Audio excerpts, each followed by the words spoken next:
Without further ado, I'd like to bring up Dr. Ritz and Amanda.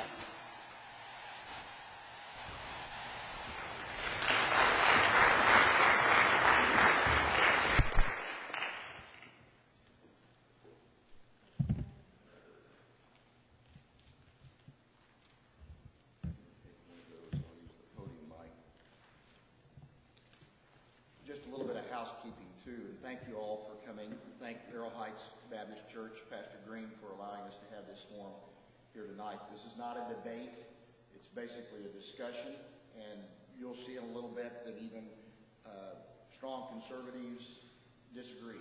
And we hope that we'll inform you enough, and then if there's some questions, we can certainly try to go into that. I am Mike Ritz. I'm a deacon here at Arrow Heights, and we did this a couple of years ago for the church and opened it up to the public because the state questions are probably, along with the judges, the two hardest areas for people to really understand. The Attorney General takes the language that the legislature votes on, and after we've studied it, and then they put it into a ballot question for a constitutional amendment. And so what we'll try to do is clarify that tonight, and we're going to start off. Amanda and I'll start off, and then we'll go back and forth a little bit with some thoughts about that, and particularly the ones that we do disagree on. There are 6 ballot questions, and you all should have those in front of you.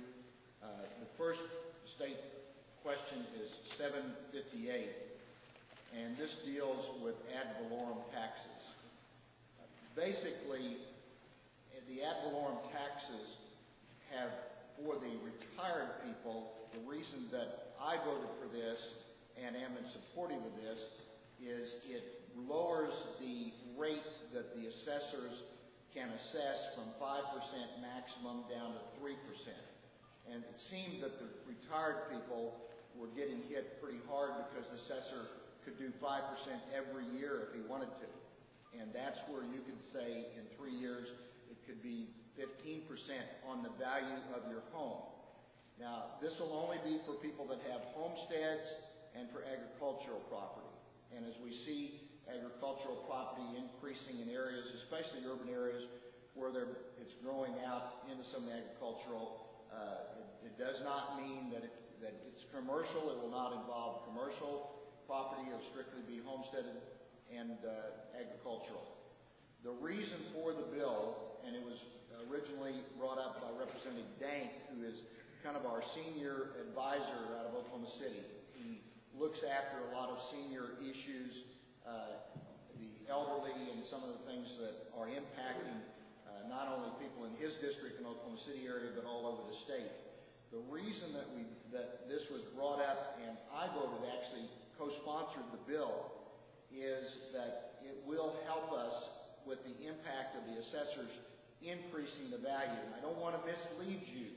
This is not a cross-the-board tax decrease, because when we vote on ad valorem taxes, it all depends on the bond indebtedness in your particular district. So there could potentially be bond indebtedness of millages that go along. Now, some of the people that are in opposition to this bill feel like that it'll spread other taxes to have to go up. I respectfully disagree. We've got to stop this value of your properties sometime, somewhere, and then it's up to the voters, not a county assessor to decide what your tax will be for your ad valorem taxes. And I think that's kind of the nuts and bolts of this. It will limit the property taxes. As your home value does increase from inflation, it'll keep it down to 3%. But again, we don't want to mislead you that your millages could go up if you vote for more property millages and bond issues in your community. So that's the main reason that I am in favor of 758. I'll let Amanda talk about it and give her point of view, and then we'll move on unless there's questions. All right, thank you very much for allowing me to speak tonight, and for Dr. Ritz being gracious enough to allow that there are differing opinions on the state questions. We agree on a lot of them, but not all. And this is one of the ones that we do not agree on.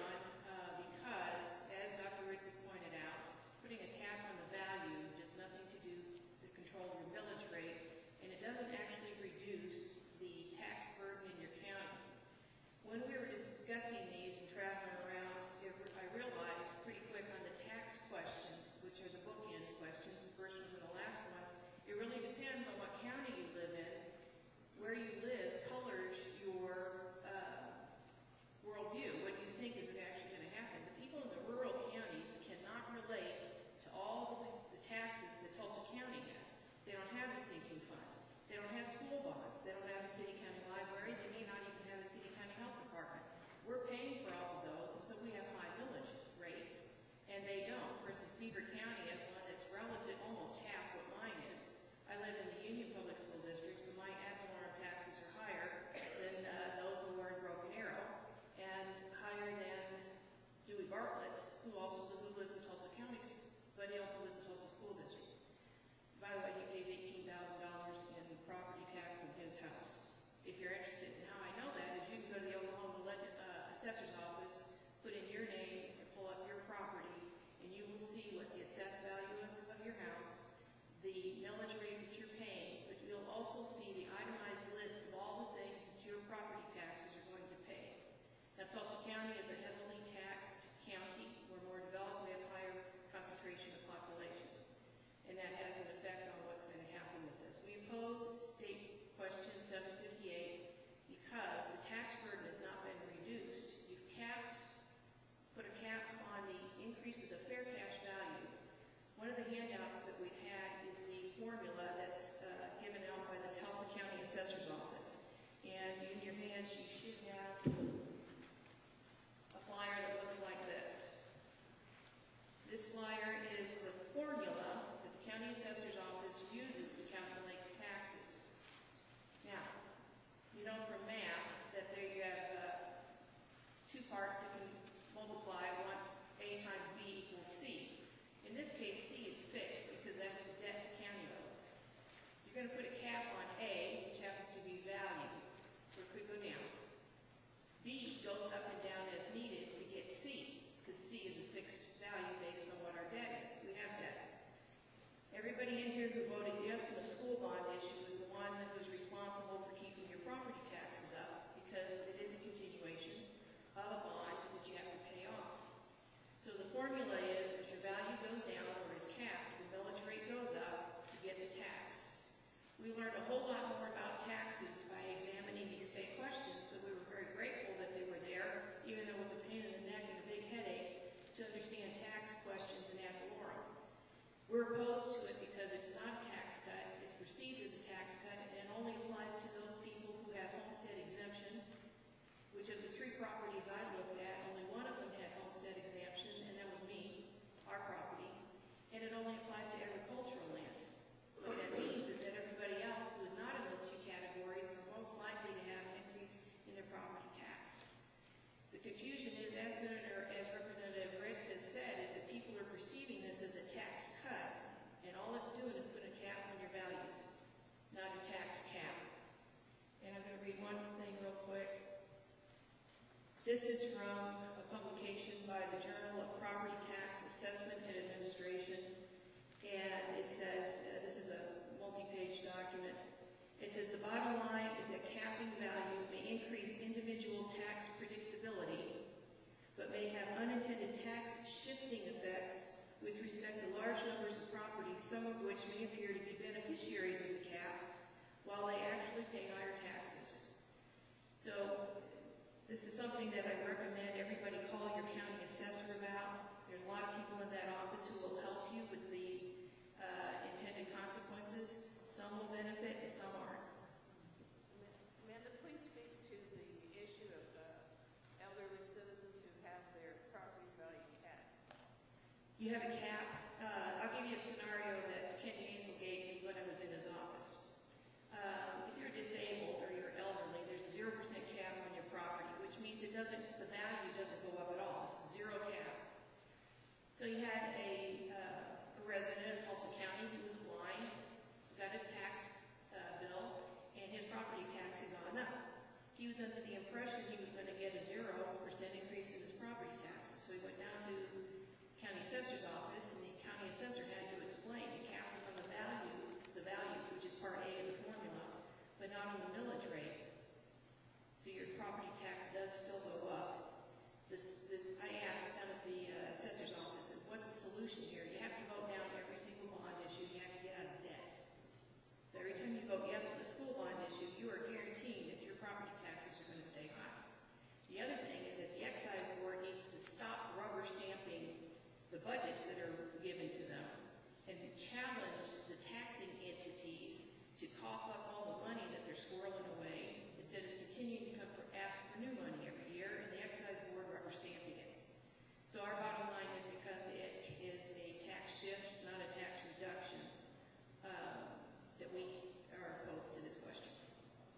Can I answer that also? I'll just use the podium. The legislature passed, I believe, 6 years ago, and then they changed it since then. But if you're 65 or older, your property taxes are frozen at the value when you retire, that value. But there's many people that retire. My father-in-law retired from the highway patrol at age 55. There's other people that retire, but he had to continue to pay. And there's military retirees and others had to continue to pay whatever the county assessor assesses that property at. All this does, and again, I don't want to mislead you, this potentially can lower the assessment on your value of your home, which potentially can lower the taxes. We both agree that the bonds is what makes the millage go up, but it will be a direction and should be voted for at least one direction, and then we can close other loopholes of taxes. And I want to add that Tulsa County is the highest tax county in the state. We're the third highest property taxes in the nation. And in Tulsa County, Broken Arrow and Jenks, it kind of goes back and forth, are the two highest out of the state. So Tulsa County is the highest, Broken Arrow and Jenks are the two highest cities. We're the third highest in the nation. And we felt like this would help retirees, doesn't have to be any age, which are already experiencing higher values, and to vote for this 758. Let's move on to the next one, which would be 759, right? Now, again, we respectfully can agree to disagree. We hope we can make it plain enough for you to understand. 759 is a joint resolution to direct the Secretary of State to prohibit certain preferential treatment of discrimination. Now, it's commonly referred to as affirmative action. And basically, affirmative action was a federal law that many of the states followed with, that there couldn't, in any type of a state contract, say they want to go out and build a road or a bridge or a building or whatever, they could not discriminate if you were of certain sex, race, whatever the color, ethnicity, or national origin. It does add into the Constitution the words affirmative action. But keep in mind, when our state was established at the beginning of the 1900s, there's a lot of words that were not in our Constitution. Abortion is not in our Constitution until we added that. So we have laws now that prohibit abortion. That was not in there. But you need to not be concerned about the word affirmative action. You need to realize, and this bill was authored by a black member of our House of Representatives, and he debated it heavily. He says we need to stop giving preferential treatment. We now caught up for race, sex, creed, color, ethnicity, or national origin, and basically level the playing field. If there is something that's already in place, such as they need a woman for that job or a man for that job, that's not under the auspices of this bill. So we are recommending, I voted for, and I am again a co-author of 759, that we pass this bill, and we'll be glad to turn it over to Amanda, and then we'll be glad to answer any questions. Thank you, Dr. Ritz. All right, if you look at the handout from OKSAFE, we put the ballot language as it will appear on your ballot, and Rhonda printed out ballots for you, so that'll match. And I want to draw your attention to this is State Question 759. If you look at 759, there are three itemized points. And by the way, this deals with where it says public, put in the word government. So this is preferential treatment or discrimination provision deals with three areas of governmental action. These areas are employment, education, and contracting. So it's talking about government employment, government education, which would be all the employees, and hiring, and contracting.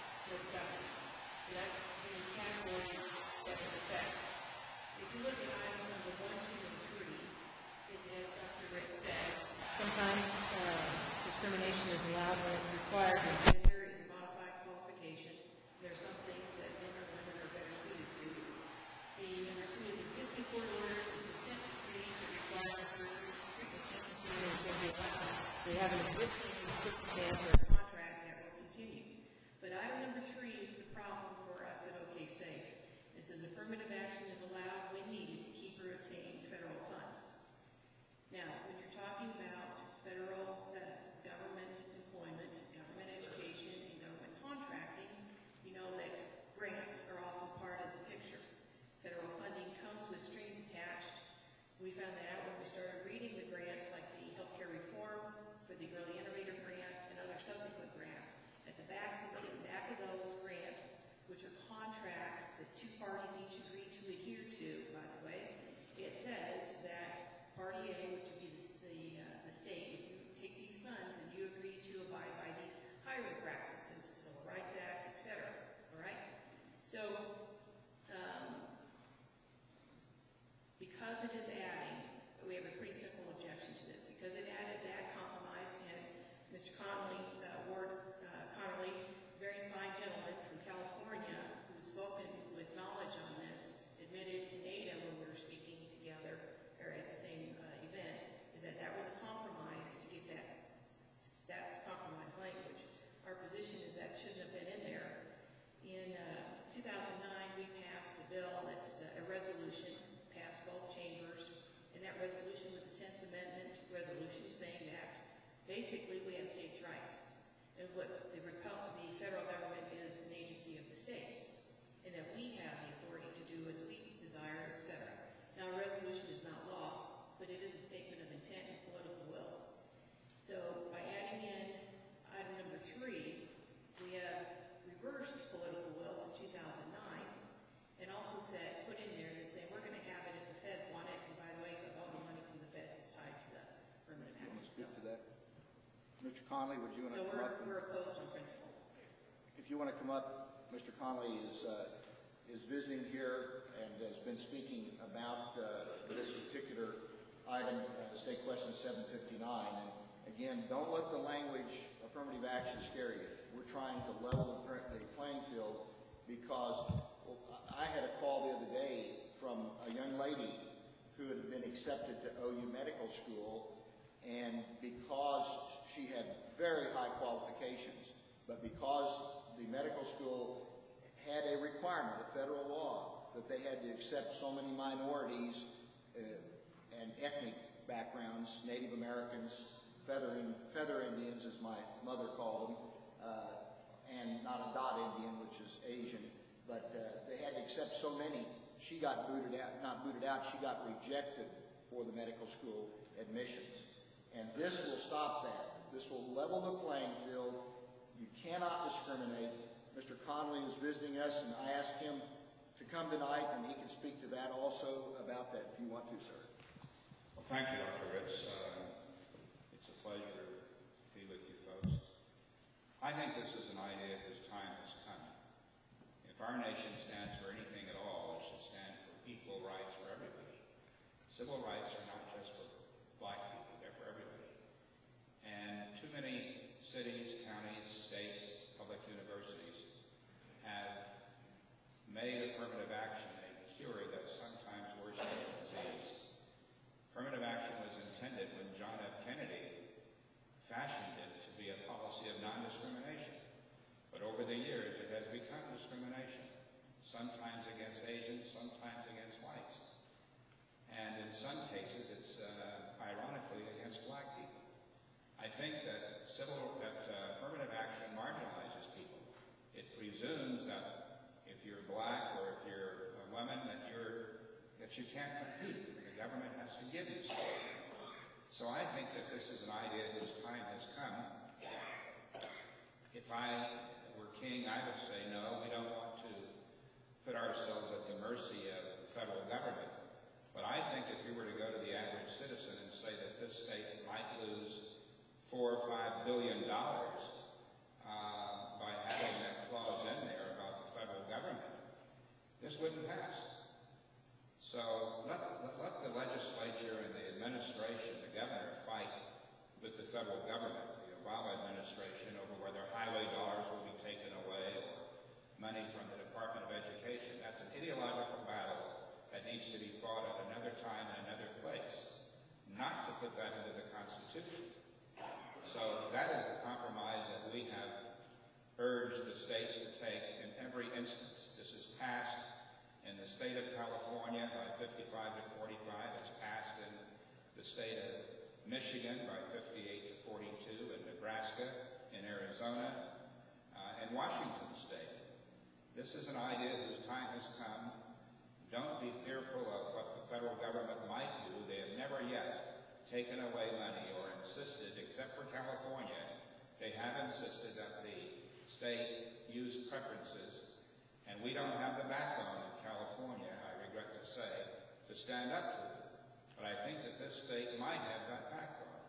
But for God's sake, don't put it into the Constitution that you want to fight that battle, because you would lose the whole fight, in my view, because the voters, by an overwhelming majority, would not go along with this if they're going to sacrifice $3 or $4 billion of their own money. This is money that you've sent to Washington, and I think that most voters would want to get that, because not getting it would mean probably higher taxes. Thank you so much. Are there any questions about 759? I support it. Amanda with OK Safe is against it. Mr. Connolly has done a good job speaking to this across the country, and hopefully we've made it clear enough so you all can make an intelligent decision. Let's move on to, let's see, 762. I think we agree on that one. We agree. Outside of 765, the last one, this is the worst state question that we could have. And the reason for that, what 762 does, state question 762, is it will basically take the governor out of the parole process. And I'm very strong on crime, on fighting crime. I am the vice chairman of the Public Safety Committee for the House of Representatives Appropriations and Budget. You all know my background if you go to church here, working with law enforcement, having many law enforcement in our family. And we had, the state district attorneys are against this, and I'm against this. Amanda's against this, OK Safe. The governor needs to be part of the parole process. We do not need to allow some individuals that are overburdened trying to make a decision, and the governor will not be a stumbling block to this, and you need to oppose 762. Any questions about that? Ma'am, if you want to speak to that, make it clear or whatever. We agree with Dr. Ritz on this, or he agrees with us, I'm not sure. It does remove accountability from the Pardon and Parole Board. The idea behind it was to speed up the pardon and parole process for those who were not a certain level of offender, so to get it going. The problem then, it sounds more like it's a problem of efficiency in the governor's office, rather than changing our constitution to remove an elected official from the accountability aspect. If you take the governor out, there is no elected official that you can hold responsible for good or bad decisions. And so we oppose this question. Yes, sir. Respectfully, I disagree with your position. I suppose you realize that Oklahoma is the only state in the union that has a governor involved in the parole process. And she turned down over 400 parolees. I know there's scoundrels in prisons, but have you visited prison? Have you been in ministry? Have you talked to these people? There's a lot of decent people who made a mistake. They need a chance. The Pardon and Parole Board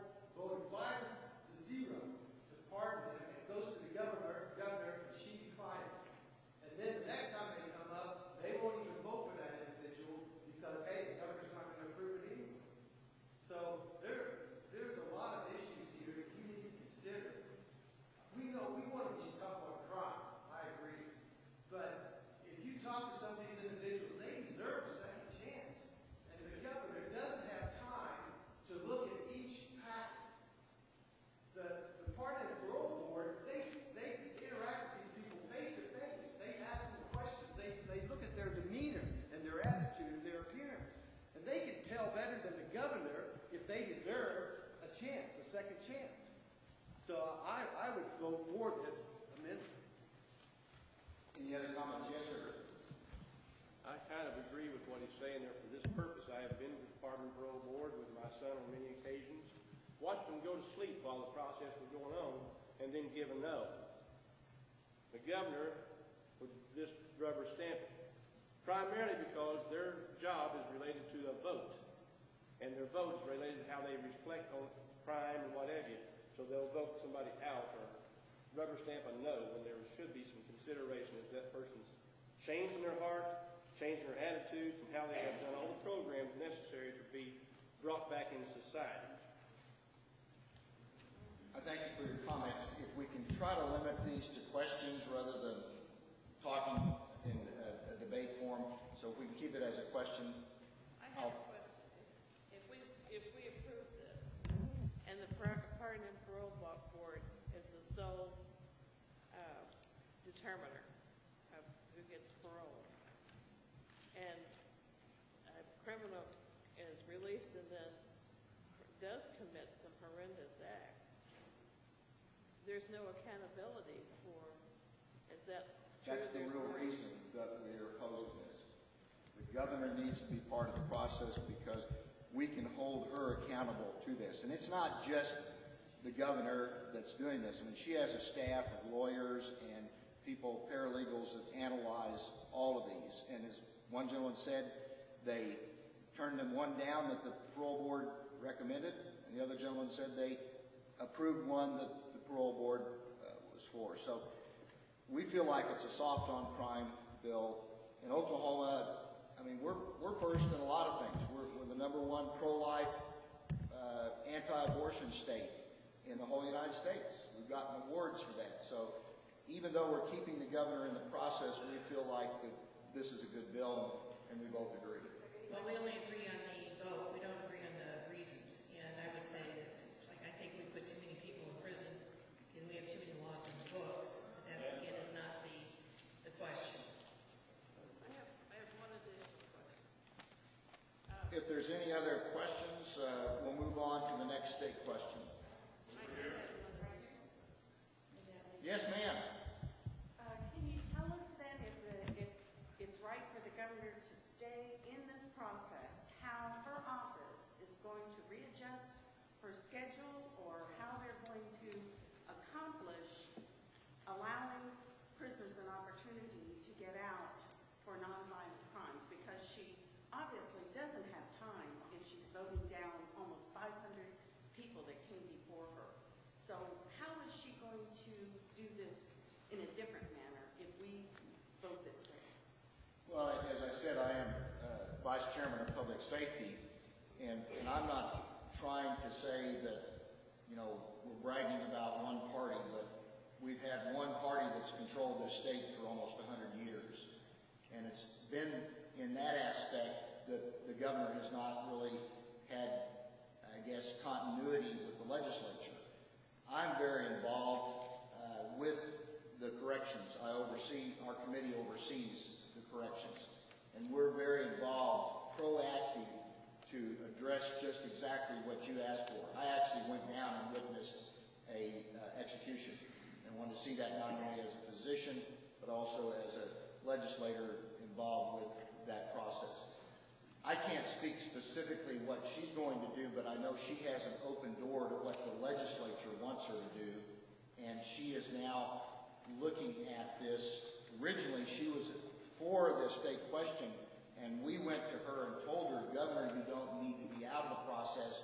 All 100% of the district attorneys in the state are against this legislation. They feel like it is soft on crime. How we're going to fix it, I can't tell you the exact details, but it is definitely going to be improved with the process. You know, we incarcerate more women than any state in the whole United States. Now, what is the reason for that? My personal reason is that those are retribution crimes. The lady is being abused, beat up, whatever, and she gets even in the middle of the night and goes and shoots the guy or stabs the guy and so on and so And we are working very closely with trying to get these type of women that have been convicted that maybe are retribution crimes of self-defense, but they're in prison, get them into halfway houses. And I have worked closely to visit all over the state, but especially in the Tulsa area, halfway houses where we're taking women and getting them out of prison. And the governor has been very supportive. I've only been in the legislature 4 years, but we have started doing that to help the women get back into society. There's many halfway houses all over the Tulsa area now for women. Some of them have to wear GPS monitors, but they go into this and they are very successful at getting them back into society, getting them educated, getting them a job, helping them get back connected with their families and get their lives back in order. Yes, Barbara? How is the board selected? How is the party role selected? They are appointed by the governor. Well, some are appointed by the pro tem and the speaker. The legislature, yeah. How many are on the board? 10? 8 or 10? How can we I think there's alternates. in the governor's office? I'm sorry? They've gone down in the governor's office. They get those requests and they're just sits there for months and months and months. I think the easiest way, and I have intervened in 4 years now with many, many cases, is go to your state rep or go to your state senator. And I have dogged them to make sure the process does not get bogged down. I have successfully, recently, it took me 2 years to get a couple, a husband and wife, and the only reason she went to prison is because he had used methamphetamine. He didn't have a lab or anything, but he used methamphetamine, but he kept a gun in his nightstand. And automatically, when you have a weapon involved in a crime, it's automatic sentence. You're gone for 15 years. We got him out about 5 years early, got her out. They're back productive in society. There was a question back here. I disagree with the contention that we're one of the few states with a governor in the process. We're one of the few states that didn't vote for this communist instead of White House. I have one. That's a good reason to keep the governor. Okay, well, we're going to keep it to questions, but I do appreciate it. Any other questions? I have one comment, if I may, Dr. Ritz, thank you. On that one, the governor is running for re-election, and you need to make that a campaign issue. And sounds like you have enough support, and people can challenge her on it, and you need to make that an issue. And then you make sure that she understands that that's an issue.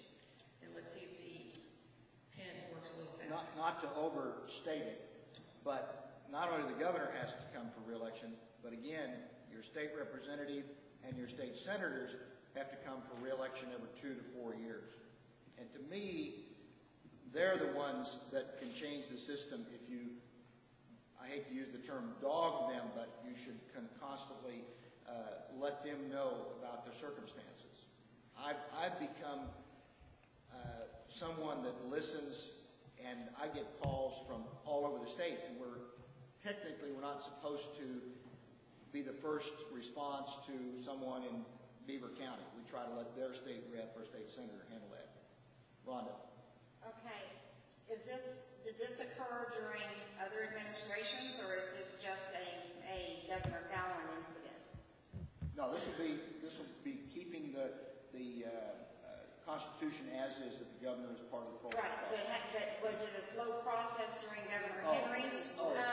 Like I said, we've had one party in power for 100 years. And again, I'm trying to keep this nonpartisan. Right, no, I'm just asking this. I've been in 4 years, and I can see a tremendous change. It's a slow process, but just for the women, which, I've been married 37 years and had 3 daughters.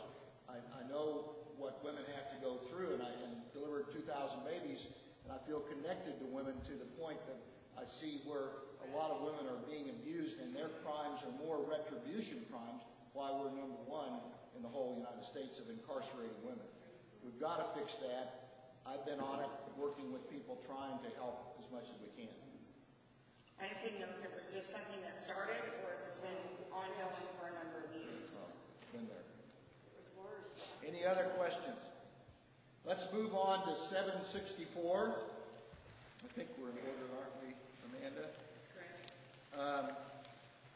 764 basically would amend the Oklahoma Constitution to allow infrastructure enhancement reserve fund, and I think this is tied for 762 or maybe even worse, because what this does on the surface says that it allows communities, and they're gearing it a lot for rural communities, to help improve their water and their sewage plants, and allowing them to let their own bonds, up to $300 million of bonds.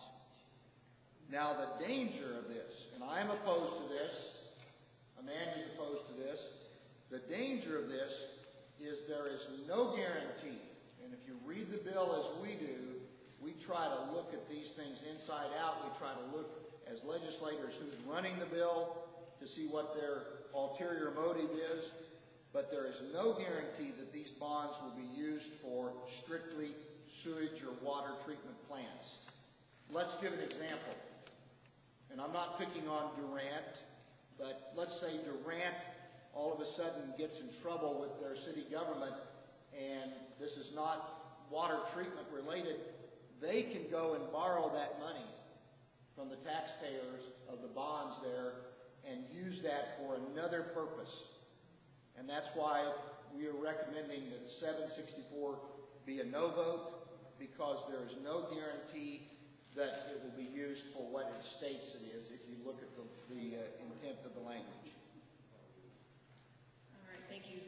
764, if you look on our handout, we have ballot language, and our reason for opposing this is that this is tied to House Bill 3055, the Water for 2060 Act, which was passed in this last legislative session. We were focused on healthcare reform and missed this bill, otherwise we would have had mass, to the best of our ability, opposition to oppose that. House Bill 3055 says the state of Oklahoma will commits the state to consuming no more fresh water in the year 2060 than is being consumed in the year 2012. This was a drought year. That's 48 years. That's 2 generations of people being committed to use no more fresh water, but the statewide, than we're using this year. Now, they're going to know that it's not going to rain ever again. We're not going to have water in the Arbuckle-Simpson Aquifer, and the Blue River is going to dry up, and all this other stuff. That is a big commitment. It should not have been made. This bill, if you pass this, is bonding, is to fund the infrastructure to make that happen. Now, the bills are marketed to people, saying we're going to do this, we're going to do that, and this and that and the other thing. And you have to look at what they're tied to and what they're associated with. This is a horrible piece of a question. We're recommending a no vote. If there's questions, come to the microphone on 764. Does this bill allow non-elected officials to raise your property taxes without a vote of the people? I believe it's open-ended, that any city or town or state government can do whatever they want with this $300 million, and that's why we're opposing it, because there's no accountability. You want to find out about your ad valorem taxes, talk to your county assessors, and Tulsa County has posted a bunch of very good PDFs explaining the whole process. And then you'll look at the role of the state board, the Board of Equalization, and the Excise Board. By the way, they're having a meeting tomorrow morning at 10 o'clock if you want to go there. Amanda, please speak to the 13 unelected boards who will control the water. Don White and I did a radio show on this bill, on this question over the summer when we found that it had passed. And we found that Oklahoma has the Oklahoma Water Resources Board, which was created by statute, I think. And they did a 5-year Oklahoma Comprehensive Water Plan.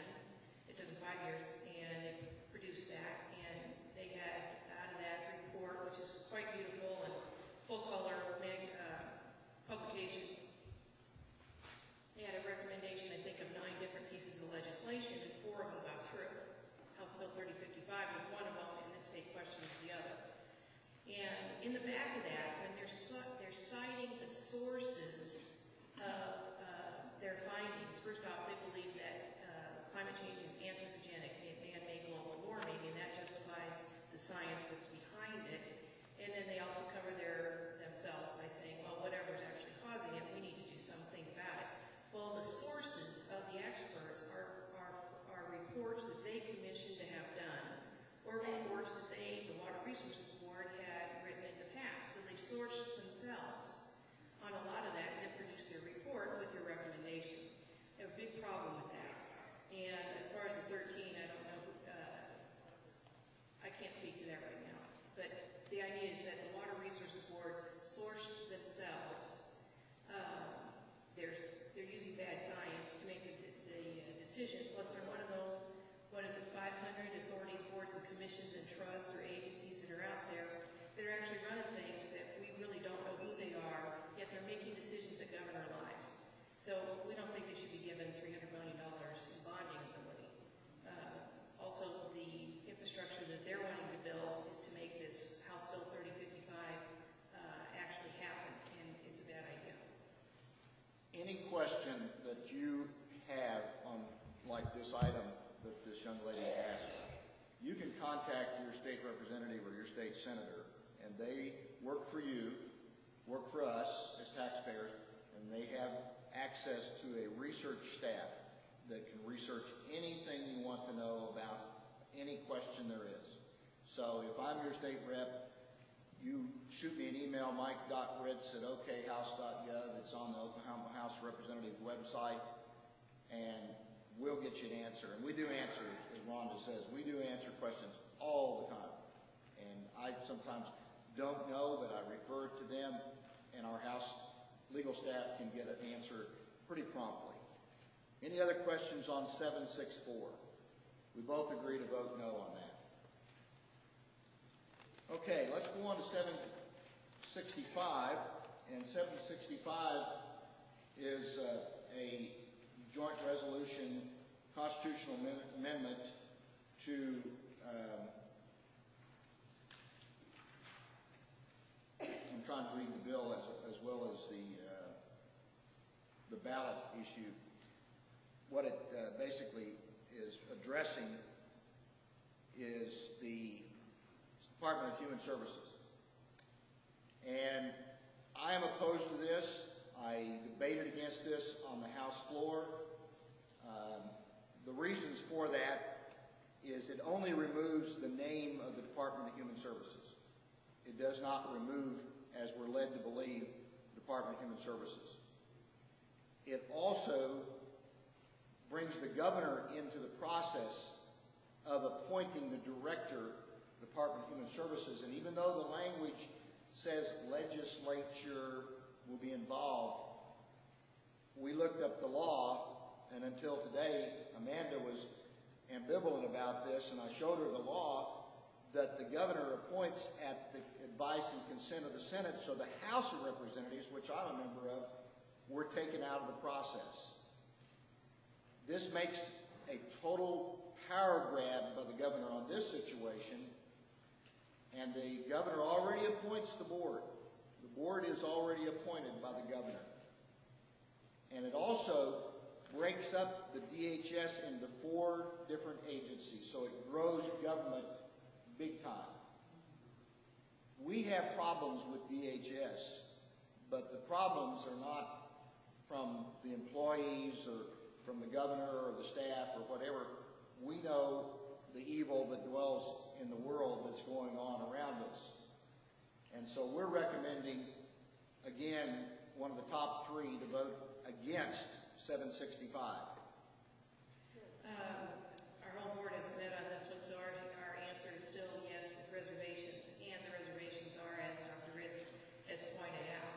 We call this bill Frankenstein 1 or Frankenstein 2. Leave it as it is Frankenstein 1. Change it as Frankenstein 2.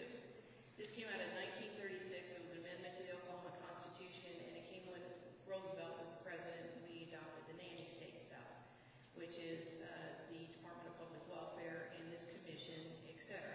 And I heard Jason Nelson, Representative Nelson, on the radio this morning say that the objective of that was to make sure that they had the federal funding to do that. This whole thing is wrong to begin with. This is outside the normal bounds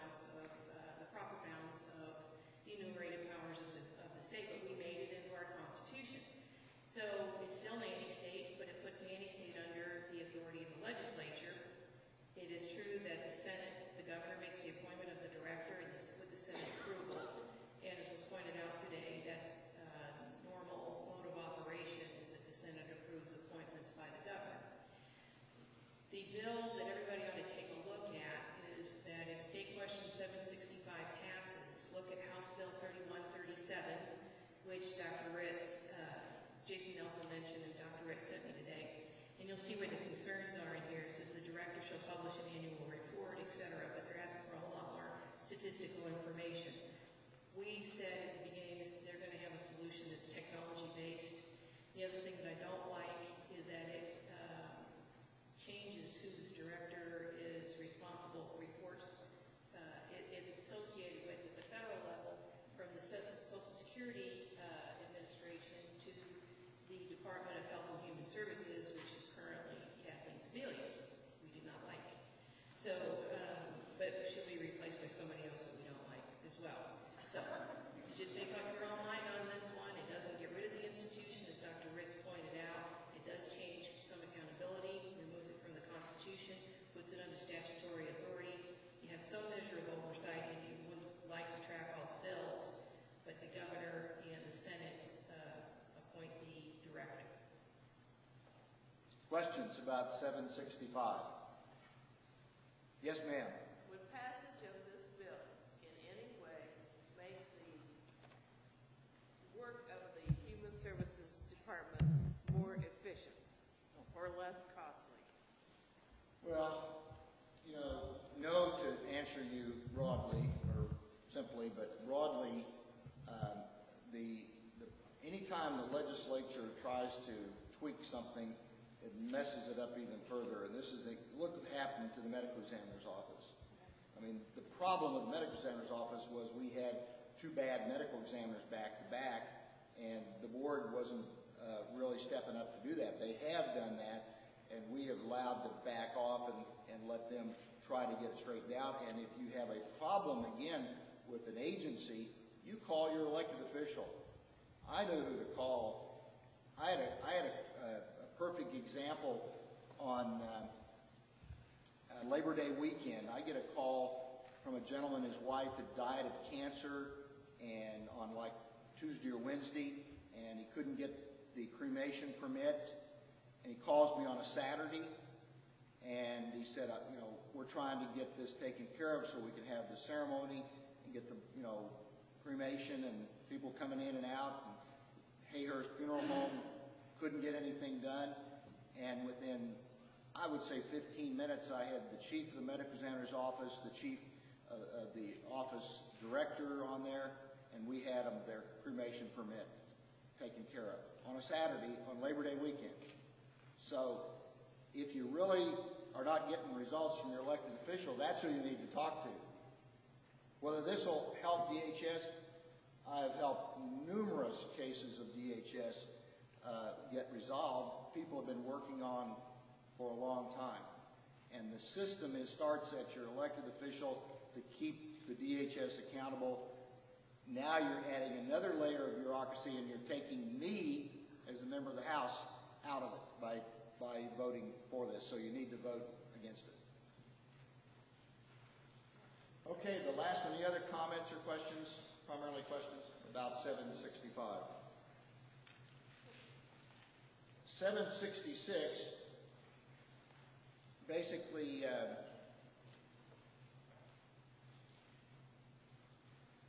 is a constitutional amendment to get my notes straight here,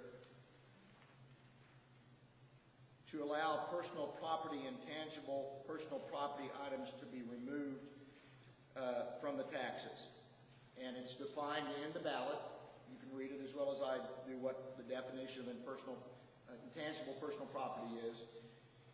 Licenses, franchises, contracts, land leases, mineral interests, customs, computers, software.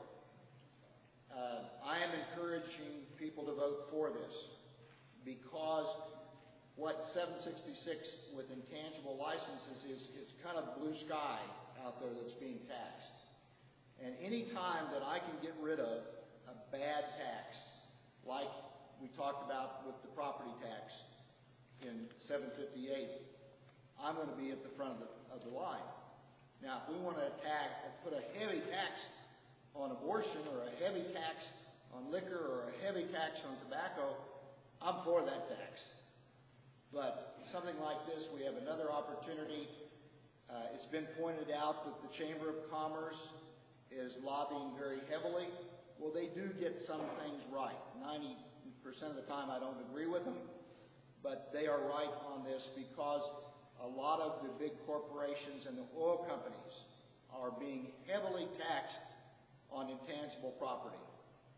And we feel like that this will keep this from being passed along to us, the consumers. I mean, if you look at your cell phone bill or your regular phone bill, there's probably, 20 to 25% taxes on there. And it just drives me crazy to look at all of those superfluous taxes. So we are supporting 766. I'll turn it over to Amanda. All right, I'm going to read scripture to you. It says, render to all what is due them, tax to whom tax, custom to whom custom, fear to whom fear, and honor to whom honor. So we're not going to get out of paying our taxes. And that's Romans 13:7. And Romans 13:9 says, you shall love your neighbor as yourself. So keep those scriptures in mind as we go through the tax questions, which are not tax cuts, they're tax shifts. So it's a tax cut for somebody on the one part, it's a tax increase for somebody else because this state didn't reduce spending. And your county hasn't reduced spending necessarily, and you voted yes for school bond issues. So what gets cut someplace because they didn't come in and lower the tax expenditures, the millage rate's going to go up or somebody's going to be apportioned a higher tax, and I'm afraid it's going to be the people at the low end of the economic scale. We're not for ad valorem taxes, and I saw that our assessor showed up here, so I'll say this in public right now. I don't think there should be ad valorem taxes, and I don't think there should be taxes. A failure to pay your property tax should not result in confiscation of your property, because private property, ownership, and freedom are inseparable. It was George Washington who said that. But that's not the question. I learned a lot as OK Safe examined these state questions. The ad valorem ones were the trickiest because we had to wade into an area that was not our normal place. We understand surveillance systems and technology. Ad valorem tax is a brand new subject. That caused us to look at it with completely fresh, naive eyes to understand, number one, how is it calculated and who calculates it. State question 766 was a contentious one, and it came about as a result of the 2009 Southwestern Bell versus the Oklahoma State Board of Equalization court decision, where the court decided that affirmed the lower court saying, yes, Southwestern Bell, you cannot exempt your laundry list of things. The state constitution already exempts intangible personal property. It's already exempt. Southwestern Bell didn't like that list. It's a list of about 8 different categories of items. We're all exempt, right? What Southwestern Bell wanted was a long list of additional intangibles, and the excise State Board of Equalization denied it, and then it went to the Court of Tax Review, and they affirmed the State Equalization Board. Then it went to the Oklahoma Supreme Court. The Oklahoma Supreme Court said, yeah, what the Court of Tax Review said is right. The Constitution allows this much. You want to exempt this much? You can't do that. So since 2009, AT&T, who was Southwestern Bell, AT&T has been paying thousands of dollars to lobbyists to get our Constitution changed. Should it be changed? Probably. In our educational process, we learned that there are ad valorem taxes are assessed by 2 different entities. One is that which is locally assessed. Your small businesses are locally assessed by the assessor's office. All right? The county assessors is the one who does your property tax, the assessment on your house, your businesses, etc. Then there's this entity called the State Board of Equalization, and those corporate public service corporations are centrally assessed. The state assesses them. What's a public service corporation? They're the utilities. Those are the large corporations that have a presence here and in other states that provide, typically are the airlines, the telecommunications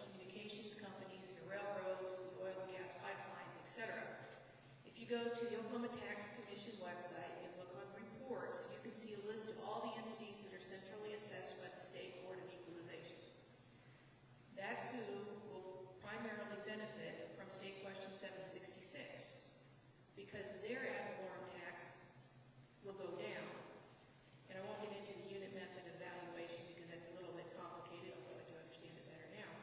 So they're going to get a bigger exemption. Why? Because they own more of those intangible properties. What is intangible? It's a whole lot longer list than what's here. And there's the other problem. Intangible is subjective in its definition. There's no one definition of what's intangible. So what's intangible for one company could be non-intangible for another, or for you.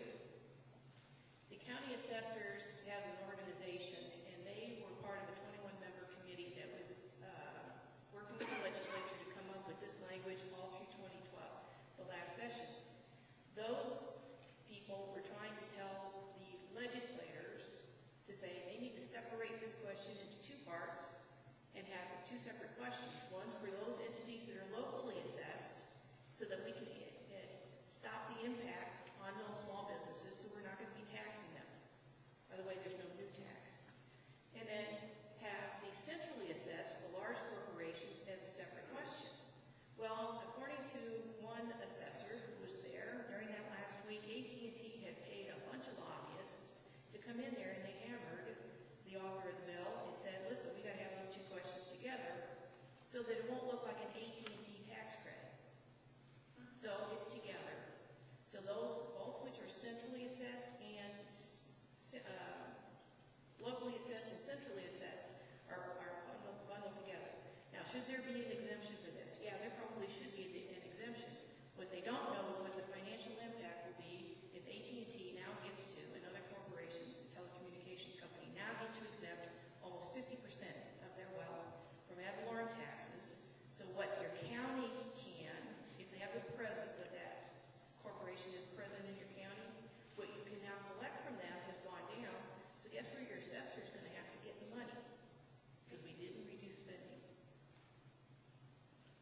Remember the formula that the assessor's office has provided for us. When the value goes down, the millage rate goes up, you get the taxes. So there's where our concern is. Because the state did not reduce spending, we're going to give a tax credit, big dollars, for some companies. Now, some of these corporations, we're not anti-business, by the way. We're anti-shifting the burden to somebody else. But the corporations are telling the law, say, oh, this is going to be about 10% of our assets are going to be intangible. I talked to Mike Isbell with the Oklahoma Tax Commission, and he says when they come to him with their value, they render their own intangibles. They tell them the corporation says what our intangibles are worth. They're claiming 50 to 75% of their worth is intangibles. That's what they're wishing for. So we don't know what the financial impact to the state is going to be. Yes, ma'am. So what you're saying is there's no guarantee that should these large corporations receive this tax benefit, that tax break or that tax savings to them will be passed to us, correct? There's no guarantee. Now, not every county is going to be impacted. As is pointed out, not every county has an airline presence. Not every county has a railroad in it. Not every county has an oil and gas line or a telecommunications company. The centrally assessed only pays ad valorem taxes in the counties that they have a presence. Is that right? Do you mind if... Come to the microphone. The best assessor in the state of Oklahoma.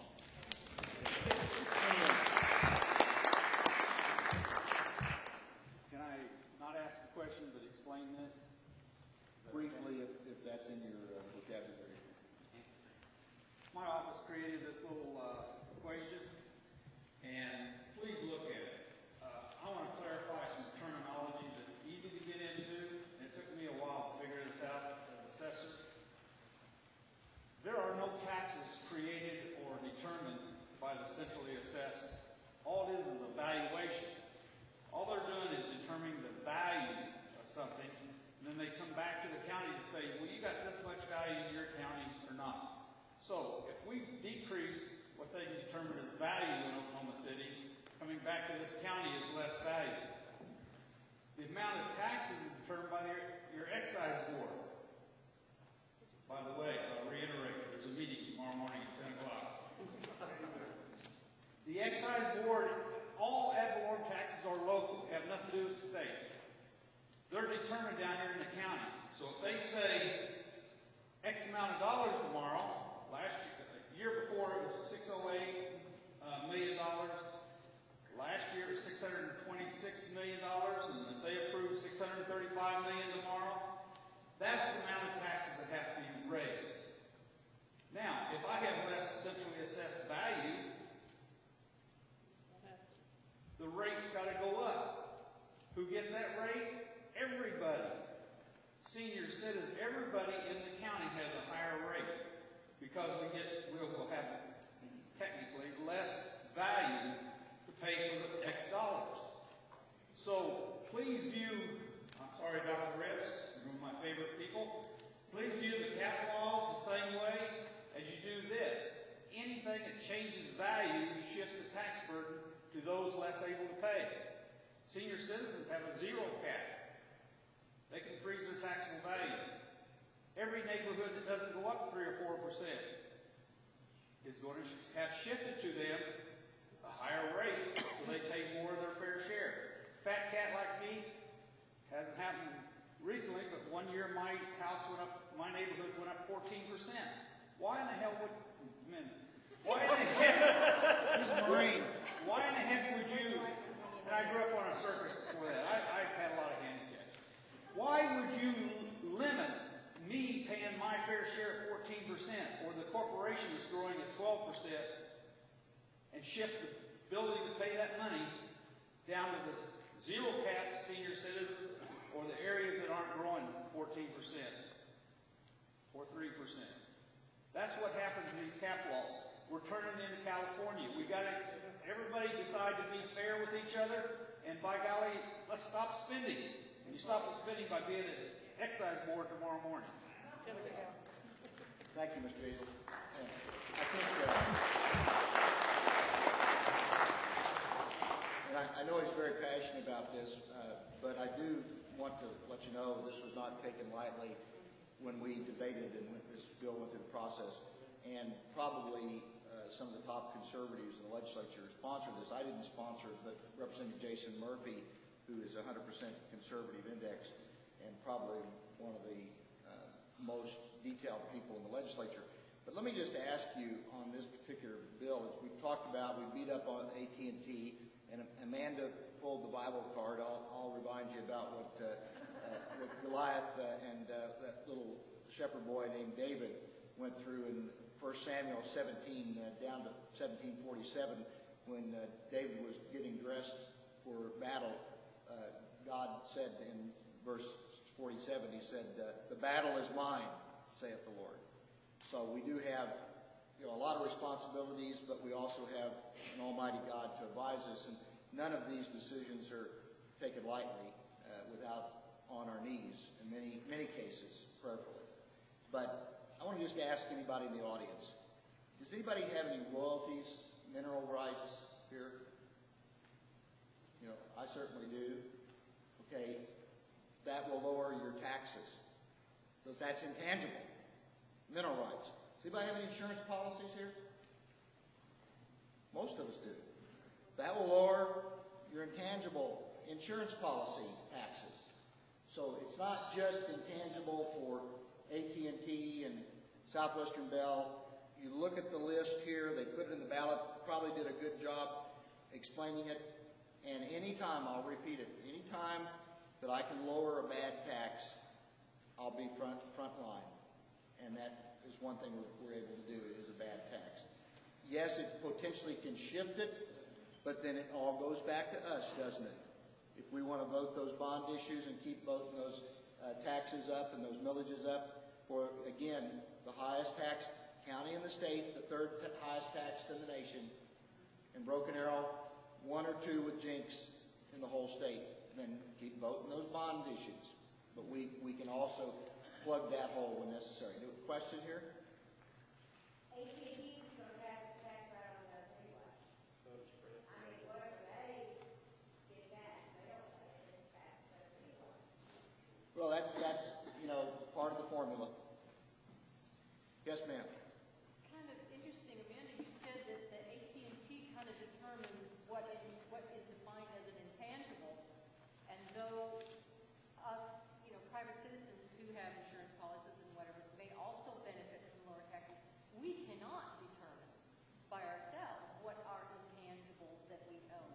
The tax commission, when I asked them, I said, you know, if this passes, but by the way, if it fails, you're not going to get taxed on intangibles if you've got a business because they're past Senate Bill 1436, which continues the business activity tax, which is the in lieu of tax.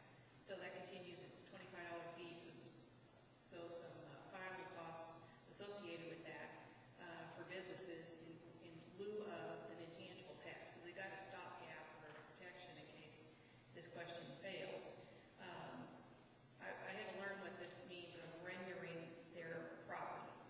The corporation themselves has an obligation to pay their taxes, and they have to say what their worth is. The centrally assessed, the State Board of Equalization says, okay, what's your value? They render a list of what their value is, and then from that list, or their unit value, then the intangibles are taken as an exemption. That's where they want this longer list. Well, they get to render that. They get to render that list of what their intangibles are. I'm going to read a quote to you. This is on our website, by the way, which is ok-safe.com. It says, the value of intangible assets, this is a white paper on the growing trend toward investment in intangibles in the American economy. It says the intellectual property is in there, by the way. It says the value of intangible assets, which includes intellectual capital plus economic competencies in the U.S. economy, totals an estimated $14.5 trillion. And it's concentrated in 24 industries, and of those 24 industries, 10 of them are the primary holders of intangibles. And in that 10 is the telecommunications company. So we're seeing, because we're moving from an industrialized, tangible, real property kind of production economy to this knowledge-based service industry. So the wealth is shifting in larger corporations into this category called intangibles, leaving the rest of us to actually pay the ad valorem while they're moving their wealth over into this category. So we can't stop globalization, but just be aware there's this trend is to make this category of unlimited items, this category called intangibles, exempt from paying ad valorem taxes. That's going to leave us, because nobody's stopping spending, somebody else is going to be footing the bill. And again, we're not for all these taxes, by the way. So, any other questions? Does this make us more business friendly, enable us to attract other businesses to come to the state and bring their taxable annual assets with them? If I understand your question, if we vote for this, does this make it more business friendly? I think it does, because again, as it said, your corporations, and I don't have any corporations now, but I've owned 6 corporations, and the reason I got out of them is because there's so many taxes and so many hoops to jump through. And Oklahoma is trying to attract, we're called the flyover zone of the United States, where everybody flies over but nobody stops to live here. I think it does, and that's the intent of the legislation. And to defend what we really need to do, again, go back to your legislature and work with them. And if there is a loophole here that AT&T's getting, let's close it. We're trying to, I don't know if you all know what tax credits are, but I want to give you a quick synopsis of tax credits. Under the previous administration, years ago, back in the maybe 40 years ago, if you were a company that wanted to start a business here, you could go to the state of Oklahoma and put up $1 and the state would give you $3. And there's a little bitty fine print that says that you don't even have to establish that business in Oklahoma, tax credits. And you don't even have to pay taxes in Oklahoma. And one of my colleagues, Representative Reynolds from Oklahoma City, he's a math major, he's a numbers cruncher, and he's been working on this for 7 or 8 years. And finally, we're now starting to look at these tax credits because the state auditor believes we've got maybe upwards of 100, maybe $200 billion of tax credits out there. That's your tax money that people are making money off of to go put a business in Texas and not paying taxes in Oklahoma. So we're trying to close loopholes. We're getting the message. We need to wind this down. So any other comments? 766. Does anybody have any other questions on the state questions? Assessor Yazel said that there was a statement that was misstated, and he'll be happy. I know I've got to move everybody, but I said 6:30 to 8. Okay, because we've still got the judges and Vision 2. I love the doctor like a brother, but listen to me. All taxes, this amount right here is determined at the county, not by the state. All we're doing is determine a value over there. And when that value comes to this county, then we decide how much taxes to pay. It doesn't chase anybody out of our state. The taxes aren't determined over in Oklahoma City for property taxes. It's only locally. So if we come back with less value, they're just going to have a higher rate and pay the same fair share. Thank you. So basically, I'm for it. Amanda, the assessor's against it. So we'll leave it at that. I think we'll move on to the judges real quickly. We need to, because we've only got a few minutes, and I want to be conscious I'll of make the everyone's judges time. really simple. And you've got my handout. I asked some very strong Christian judges that I trust. I'm sorry. He moved me over to the side there. Is that better?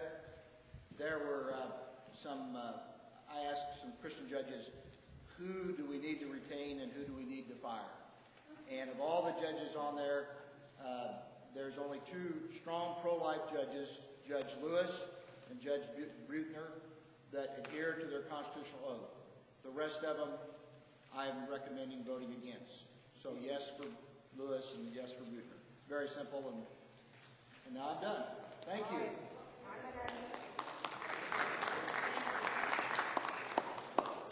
They did a great job. Yes, sir. Yes, ma'am. On the judges, you had a question on the judges. He said there's two judges that he's saying to retain. What judges were those? Lewis and Brutner. They're on our sheet there. If you look at Dr. Ritz's recommendations on this is his recommendation sheet, so that way you've got it. Does everybody have a clearer vision now of the state questions, or are you more confused? So that's why we provided you with your own cheat sheet, so go ahead and feel free to fill it out the way that you want to. I'm going to get very quickly into Vision 2. I'm sure that you've heard a bunch of stuff that's going on as far as the county wanting to pass Vision 2, which is nearly a $750 million tax. It's not an increase in your tax, and they'll tell you that, but what they're doing is they're asking to extend Vision 2025, which is not set to expire until 2017. They're asking for an extension until 2029. Now, how many of us are going to be around in 2029? And if we had a baby today, the baby would be driving in 2029. I think what they've got is two propositions. Your proposition 1 has to do with the infrastructure at the airport, and it has to do with the closing fund to bring businesses into the Tulsa area. They're looking for money for buildings and infrastructure to maintain, repair, and upgrade the facilities out at American Airlines, IC Bus, and Spirit Aerosystems. They're also looking to build a test cell, and provide tools and training to the airlines, in addition to the infrastructure changes, and those two are capped. Those two, and I'm trying to be fair and tell you what they're proposing, and then why we're opposed to it. And then the closing fund for businesses, they put it at $53 million, but that's based on our sales tax projections from this year, or the past 12 months. And so it could actually exceed, because there's no cap on that, it could actually exceed $150, almost $200 million during the life of this tax. So we stand opposed to Proposition 1 because we feel that, number one, it's too soon, that these taxes that we need to wait until it's closer, until 2017, when we can better determine what our needs are and not necessarily what our wants are.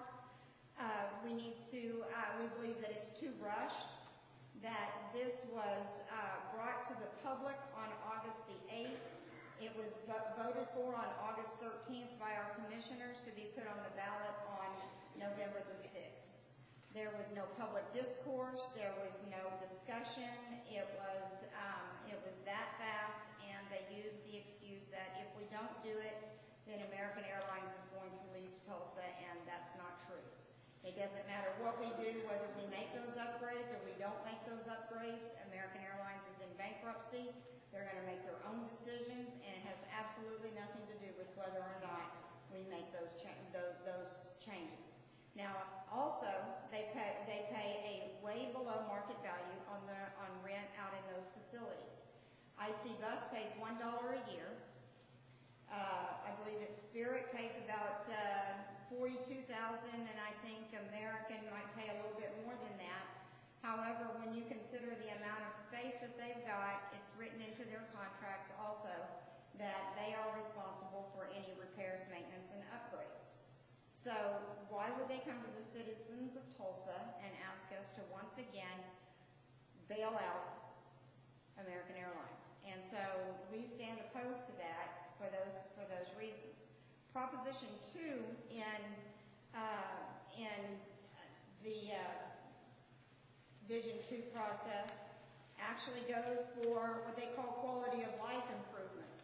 Now what they did is they came up with dollar amounts based on 2010 census and or the population of during 2010 and based on sales tax revenues of 2011. So what they're doing is they're going to our dollars are going to be set here in Broken Arrow. Now Tulsa's population declines. Broken Arrow's increases. So even though it's based on 2010, we're going to have more people in Broken Arrow, but yet the amount of money that we're going to receive is based on the 2010 census. So it's not going to be proportionate in the way that we do things. If you look here, Michael Bates has offered an alternative, and there are other alternatives, not just him. If you go to Tulsa Now, they've also offered alternatives, and it's where the cities try and pass this tax themselves. They're able to keep the money themselves. There's no bonding fees or costs. You do a pay-as-you-go. You can determine the amount of time that you want it, and you can spend it on whatever we want to. If we want to spend it on roads and maintenance, we can do that. If we want to build a football stadium, we can do that as well. But it's what we determine. What they did is they took dollar amounts and then they said, okay, now tell us what you want to do with it. Now, last Friday I went to the bank and I told my banker, I said, Matt, I'd like to borrow $1 million. And he kind of looked at me and said, okay, Rhonda, what are you going to do with that $1 million? And I said, well, I'm not really sure, but when I'm done, it's going to be awesome, and I'm probably going to have to come back for more money to get it finished. And he was just like, yeah, you're not getting that money, Rhonda. And that's what they've done with this. It's like, and I use the scenario on the back of this page where the guy on a Saturday morning hollers out to his wife and says, honey, I'm going to run down to Home Depot in just a little while. She says, well, that's okay, sweetheart. What are you going to get? And he says, well, I don't know. I'll just figure it out when I get there. Now, I don't know about you, but as a woman, that to me is dangerous because when I go shopping and I don't know what I'm shopping for, I spend way more than what I should. And that's the way that we feel that this is going to happen. None of the projects that they're proposing to spend money on is going to take it from beginning to end. None of those are going to even be completed. So what does that tell you? They're going to come back for more money. I'm asking you to give serious consideration to this and to consider a no vote on this because it's not the right time. It's too much. It's too much money. It's too soon. It's too rushed. It's way too sloppy. and it's way too vague. And I think that Tulsa and Tulsa County, and I think that Broken Arrow can do better. Yes, Peggy? Please speak to the Title 60 trust.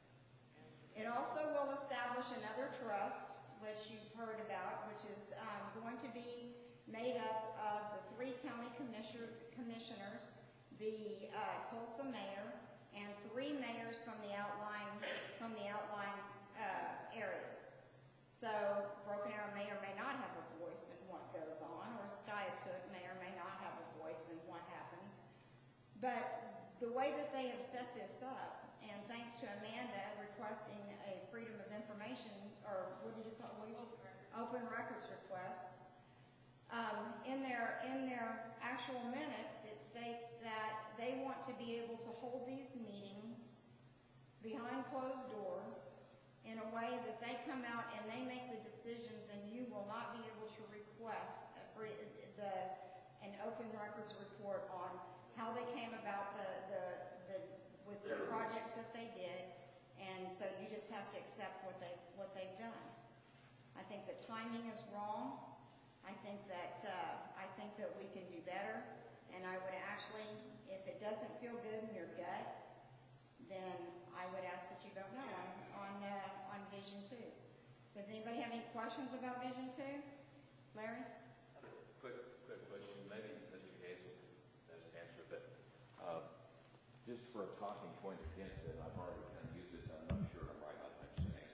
I'm afraid that maybe some people, especially over in Tulsa, that are maybe planning to vote for it, maybe for the main reason that they just want to finally see the second low water dam in Lake Delta on the Arkansas River. There's just a lot of people who just want to see something finally done through.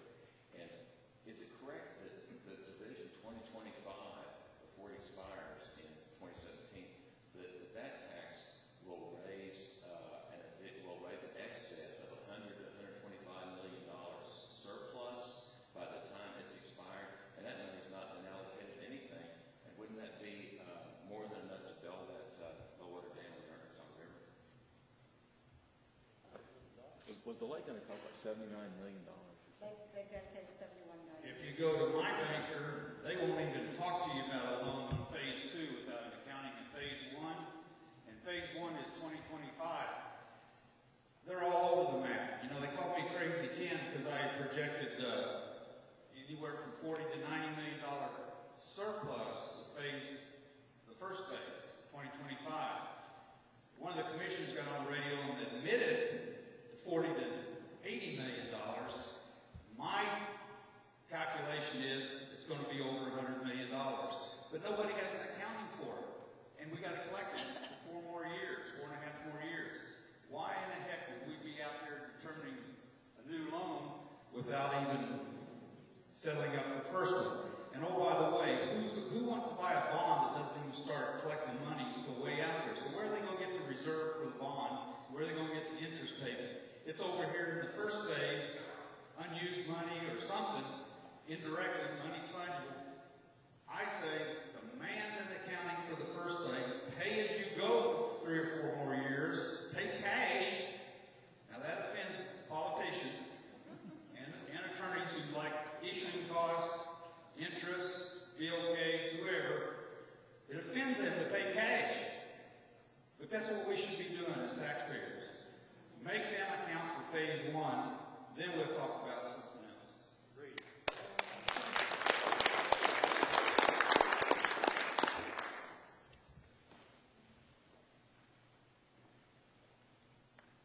Take a look at that piece of crap down on Main Street that they stuck down there that doesn't fit this city's nomenclature or area at all. That's what you'll get a lot more of if you pass this bill. You want to tell them what you want, when you want it, and where you want it. They work for you, but you will have to tell a lot of them that because they don't know it.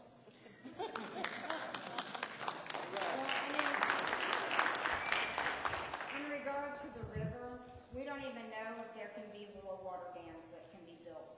The Corps of Engineers study is still 2 years out, and there's an endangered migratory bird that resides in the river because of the sand dunes, and the EPA may not allow it. So it's